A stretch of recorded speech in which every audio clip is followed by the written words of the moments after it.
गुलबर्गा की एक सच्ची कहानी कपनूर गांव के बंडेप्पा और उसकी किस्मत। कपनूर गांव में एक आदमी था, नाम था बंडेप्पा। बड़ी मेहनत करने वाला आदमी था। 1998 के आसपास उसने एक संस्था बनाया, जय संतोषी मां खड़ी ग्राम उद्योग संघ।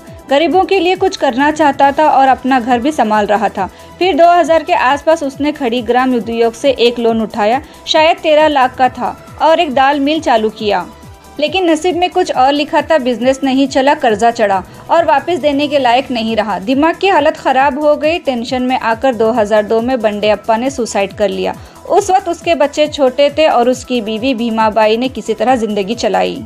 फिर कुछ साल बाद एक आदमी आया, नाम था सोमनाथ। बहुत ही चालाक था। उसने भीमाबाई से दोस्ती जमाई और बोला, मैं सब संभाल लूंगा, तुम फिक्र मत करो।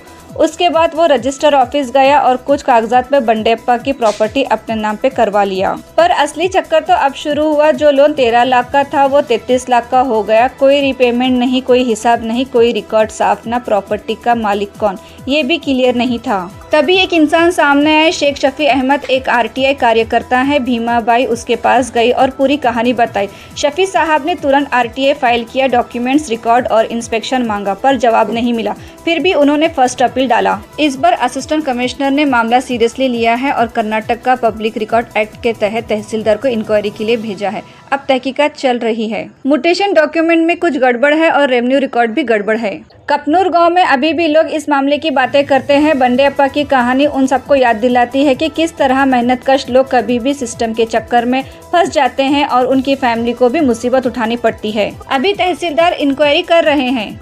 Admissions are now open at Bacchus Public School, an English medium institution affiliated with the CBSE board. Enroll from LKG to grade 10 behind KNZ Garden Function Hall.